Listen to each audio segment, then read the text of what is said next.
First in, last out, most prepared, highest output, and yet you still seem to be in the back of the room. And here's why: there are people around you who work less, but they move faster. Boom. Here's what's happening. At your level, work ethic is the natural criteria. At senior level, it is expected. That's table stakes. That's nothing new. The room already assumes that you work hard, so that's not a differentiator. And since that's not a differentiator, it's interesting when someone walks in a room, they're confident, it's with ease, they feel as if nothing could shake or move them, and you see it and you know. They occupy the space without needing to earn the right to it first. And you wonder, how in the world do they have this? Well, let me tell you what. It is a product of something you were never taught how to build. It is a product of internal authority. It is the product of internal authority in that they have built it on the inside and don't need permission or validation on the outside.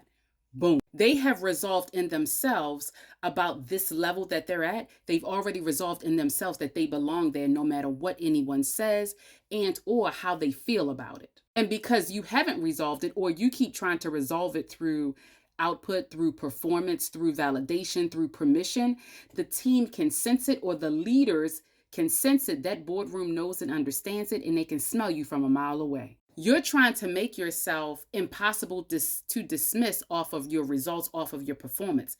They've already made themselves undeniable and impossible to dismiss based off of the authority that they have. That authority does not come from validation. It does not come from softening their words. It does not come from hesitation. It specifically comes from them knowing and understand their leadership identity and how they feel about it, and could care less how the room feels about it.